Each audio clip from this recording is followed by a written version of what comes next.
참 예수님,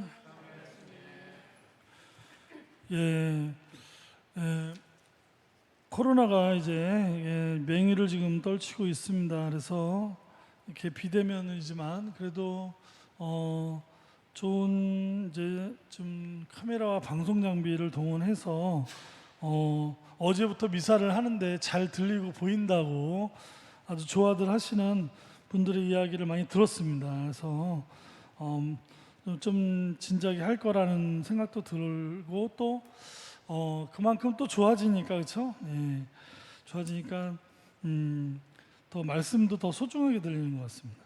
오늘 요한복음 6장 1절 이하의 이 5천 명을 먹이신 기적 이야기, 이 기적 이야기는 사실 모든 복음서에 나오는 이야기입니다. 이게 모든 복음서에 다 나오는 기적 이야기가 몇 개가 되는데 그 중에 하나가 이 5천 명을 먹이신 기적 이야기고, 학자들 간에는 이 4개 복음서에 다 나오는 기적 이야기는 거의 실제로 있었던 일로 거의 인정되고 있는데요.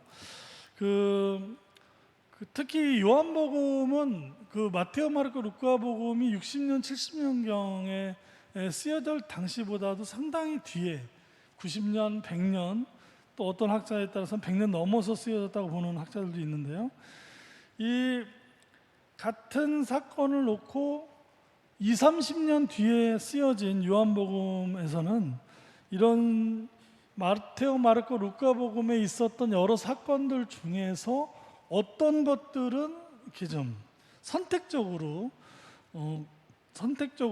기록하면서 당시에 이제 100년이 넘어가는 이 예수님 탄생, 100년이 넘어가는 이 교회 안에서 일어나는 많은 일들이 있었습니다. 여기에 보다 성숙한 신앙을 위해서 좀 그전에 있던 공간복음서에 나오는 이런 예수님에 대한 시야라 여러 가지들을 다시 재해석하면서 더 깊이 있게 우리 신앙을 묵상하는 그런 의도를 가지고 쓰여진 것이 바로 요한복음이기 때문에 이 똑같은 5천 명을 먹이신 기적 이야기, 오병이어라 그러죠. 오병이어, 물고기 2마리하고 빵 5개로 기적이 이름이 붙여졌는데, 이것에 대한 좀 남다른 해석을 요한복음을 하게 됩니다. 특별히 이제 그 요한복음에 나오는 여러 표현들, 그리고 특별히 6장에 보면은 이 5천 명을 먹이신 기적 이야기 다음에 6장 마지막까지 나오는 내용들이 다 생명의 빵에 대한 이야기, 생명의 빵에 대한 이야기가 6장 마지막까지 유대인들과의 치열한 논쟁 형식으로 쓰여져 있습니다. 그래서 이 6장에 나오는 5천 명을 먹이신 기적 이야기가 단순히 배고픈 사람들을 많이 먹었다는 기적 이야기가 아니라 이것이 굉장히 예수님의 몸과 피, 성찬과 굉장히 밀접한 관계 안에서 이 사화를 이제 그리고 있습니다. 그래서 4절에 보면은 파스카가 가까운 때였다 이렇게 이제 기록이 되어 있는데요. 이 파스카가 가까운 때였다 이 자체가 떠오르는 이 시기가 바로 최후의 만찬이 있었던, 그리고 최후의 만찬이 기록된 그 글에 보면 다 파스카가 가까운 때였다 이렇게 시작을 합니다. 그래서 예수님의 성찬이 기억나는 시기가 6장 4절에 나오고요. 6장 11절에 보면은 이 배고픈 백성들에게서 이제 어린아이가 가지고 있는 빵 5개와 물고기 2마리를 예수님이 손에 들고 감사 기도를 드리신 다음에 이것을 나누어 주셨다. 이 동작과 표현도 최후의 만찬에서 있었던 거 그대로 가져오고 있습니다. 그러면서 오늘 요한복음은 단순히 이 오병이어의 이 사건을 하나의 사건만으로 끝나는 것이 아니라 이 안에서 뭔가 신앙 공동체가 이미 하고 있었던, 요한복음 공동체는 이미 성찬을 하고 있는 공동체였는데 이 성찬에 대한 의미를 다시금 새길 수 있는 사건으로 이 오병이어의 사건을 재해석하고 있다는 것이죠. 그러면 그것이 어떻게 해석이 되는지 오늘 복음의 강론의 마지막에 가서는 우리가 한번 짚어보겠습니다만, 자, 또 재미있는 사실은 오늘 일독서에 나오는 이야기입니다. 엘리사 예언자가 보리빵 20개로다가 100명을 아주 풍성하게 먹고 남을 정도의 기적 이야기가 나오고 있습니다. 뭐 엘리사 예언자의 이야기도 그렇지만 이 구약에서 가장 유명한 거는 이 모세와 이스라엘 백성이 광야를 지나면서 극심한 배고픔과 목마름에 시달리고 있을 때 모세를 통하여 하느님이 내려주신 만나, 메추라기, 바위를 쪼개서 터지는 샘물의 이 기적, 이런 어떤 것을 알고 있는 거죠. 이 이스라엘 백성은 고대로부터 뭐 엘리사 예언자의 이런 보리빵의 어떤 기적, 모세의 만나와 메추라기의 기적들을 신앙 유산으로 갖고 있는데, 여기에서 그들이 체험한 건 뭐죠? 배고플 때 그냥 오늘은 왜 이렇게 배가 고프지 할 때 하나님이 뭐 먹을 거 던져주시는 그런 게 아니라, 여기서의 뭐냐, 죽느냐 사느냐입니다. 사실 먹지 않으면 우리는 죽게 돼 있고, 너무 목마르면 갈증으로도 사람이 죽을 수 있기 때문에 이 하나님에 의해서 구원된 어떤 구원의 체험, 어떤 구원의 체험이 이스라엘 백성의 역사 안에, 신앙의 역사 안에 굉장히 강하게 아주 아로새겨져 있는 것이죠. 이 역사라는 건 참 무섭습니다. 우리나라도 뭐 일본 지금 뭐 올림픽 하고 있는데 뭐 임진왜란, 뭐 일제시대 이런 사실은 우리가 겪은 게 아니라 우리 선조들이 겪었던 많은 그런 고통들이 우리들 지금까지도 우리들을 이렇게 흔드는 거 보면 이 역사적인 체험이라는 것은 참 무섭습니다. 이 유럽 사람들이 몽고 사람들을 되게 싫어합니다. 아주 징기스칸이라면 징글징글하게 싫어하는 게 징기스칸인데, 징기스칸 말을 하지도 않습니다. 유럽 사람들. 왜 그런지 아십니까? 이 몽고가 유럽을 정벌했을 때 그냥 어지간히 탕복을 받았으면 전리품이나 챙기고 보통 이제 가지 않습니까? 근데 몽고 사람들, 징기스칸의 장군들이죠. 징기스칸이 직접 거기까지 간 게 아니라 징기스칸의 자기 장군들이 유럽 원정을 갔을 때 어떻게 했죠? 성을 하나 함락을 하면 다 죽였습니다. 남자, 여자, 애들, 노인 할 것 없이 그냥 싸그리 다 죽였습니다. 다시는 덤비지 못하게. 또 다음 나라 가면 거기도 그냥 싹 다 죽였습니다. 싹 다 죽였어요. 가는 곳마다 몽고의 말발굽에 밟힌 유럽 나라 하나하나가 적당히 깨진 게 아니라 사람을 갖다 아주 싸그리 다 죽여버렸습니다. 이건 정말 어마어마한 피해 정도가, 이 몽고 쪽에서 볼 때는 뭐 그 당연한 걸지도 모르겠지만 이 유럽 사람들의 아주 옛날 얘기인데도 지금까지도 몽고라 그러면 아주 치를 떠는 겁니다. 지금 몽고 사람들은 이 왕년에 우리 민족이 말이야 이걸 할 줄 몰라도 이 역사의 이 아픔이라는 게 자기 바로 부모도 아니고 벌써 옛날 얘기인데도 뭐 그런 거죠. 뭐 얘기하다 이렇게 계속 가는 거죠. 이렇게 방송을 해도 뭐 달라지는 게 별로 없어요. 이 삼천포는 뭐 배고픔, 하나님한테 구원을 받은 역사, 하나님한테 구원을 받은 이 만나와 메추라기나 엘리사 예언자의 이런 정말 하나님께서 우리를 굶주림, 기아와 목마름에서 구원해 주시는, 생명을 건져 주시는 이런 역사의 흐름이 있었다는 것이죠. 자, 급기야 신약에 와서는 어떤 일이 있었던 겁니까? 이거의 연장선상에서 보면 최후의 만찬이죠. 먹여주는 역사가 또 있다는 거예요. 예수 이번에는 빵도 아니고 메추라기도 아니고 물도 아니고 보리빵도 아니고, 이번엔 뭐죠? 이번엔 두부요? 두부 좋아하세요?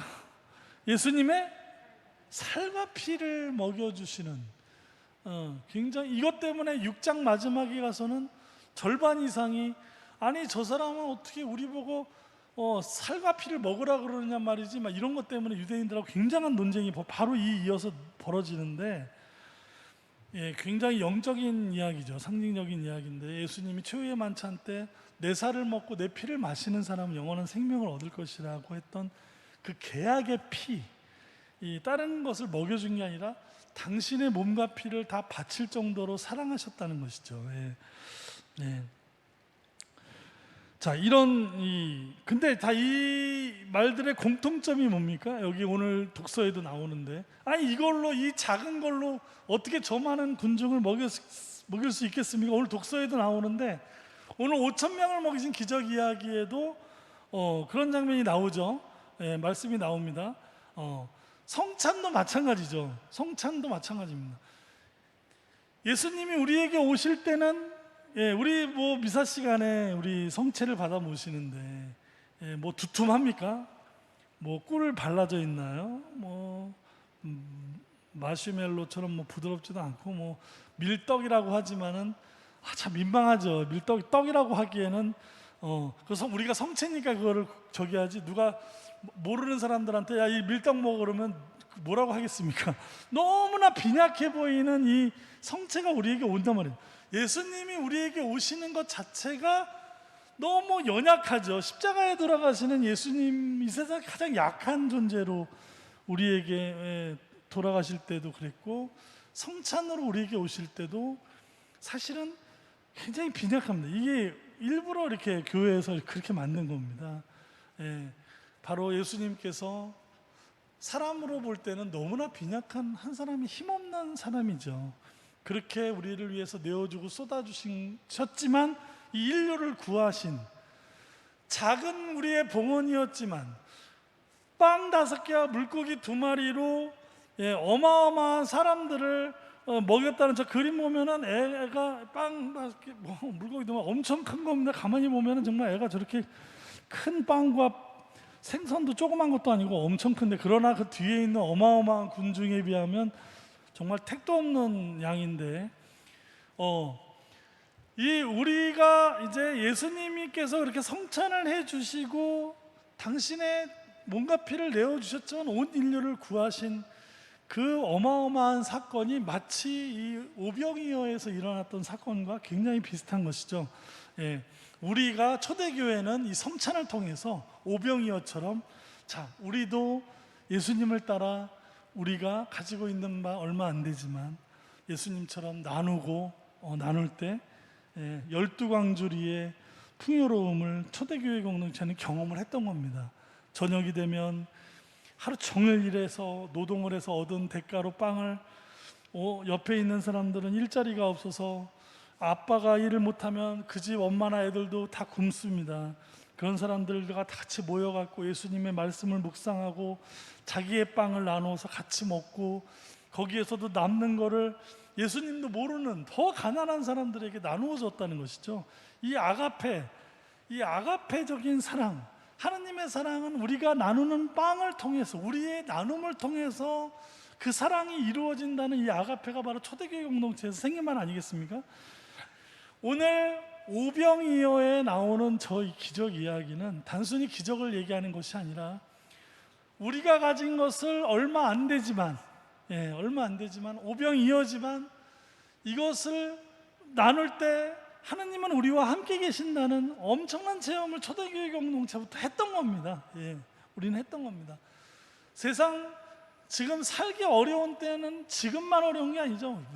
살기 좋았던 때가 인류의 기억이 별로 없습니다. 사실은 매번 정말 그럴수록 우리는 더 이기적이 되고 나 자신만 찾을 수 있는 게 사람의 본능인데, 예수님을 만나 하느님을 만나 알게 된 우리 백성들은 그런 인간적인 본능을 넘어서서 이제 나 자신 중심으로 사는 것이 아니라 예수님처럼 우리가 가진 것은 얼마 안 되지만 주님께서 주님의 성찬에 참여하면서 우리가 가진 것을 나눌 때 우리의 삶은 12광주리가 넘는 엄청난 은혜를 이 초대교회 공동체부터 계속해서 이걸 경험했던 것이죠. 과연 오늘 우리가 가지고 있는 오병이어는 무엇이고, 하나님께 바칠, 예수님께 갖다 드리는 저런 꼬마 아이의 오병이어는, 우리의 오병이어는 무엇이며, 12광주리가 넘치는 은혜는 우리는 어떻게 경험하고 있고 하나님을 만나고 있는지, 우리들의 오병이어는 오늘 어떤 식으로 봉헌되고 있는지를 함께 이렇게 기억하고 묵상하는 하루가 됐으면 좋겠습니다.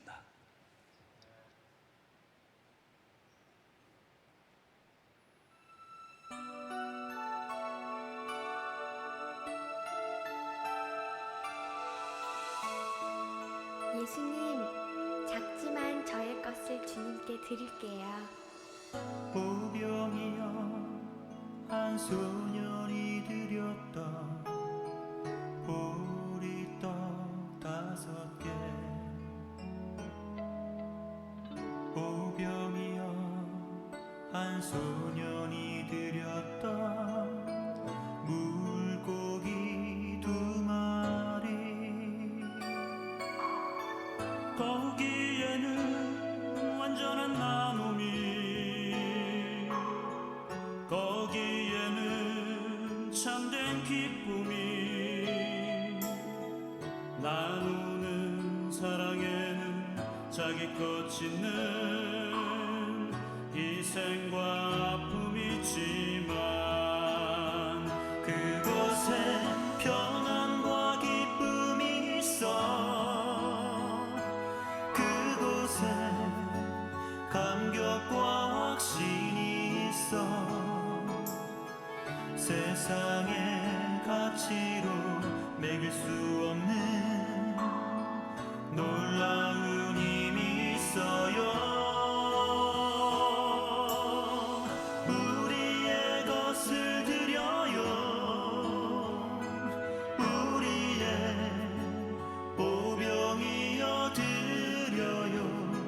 작지만 소중한 우리들의 오병이어 드려요.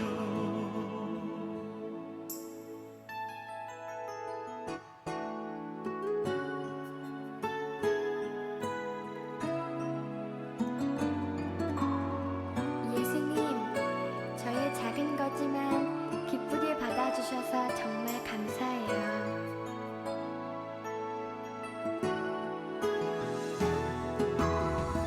거기에는 완전한 나눔이, 거기에는 참된 기쁨이, 나누는 사랑에는 자기 것 짓는 희생과 아픔이지만, 그곳에 평안과 기쁨이 있어. 그곳에 감격과 확신이 있어. 세상의 가치로 매길 수 없는 놀라운 힘이 있어요. 자, 이제 우리의 것을 드려요. 우리의 오병이어 드려요. 작지만 소중한 우리들의 오병이어 드려요. 자, 이제 우리의 것을 드려요. 우리의 오병이어 드려요. 작지만 소중한 우리들의 오병이어 드려요.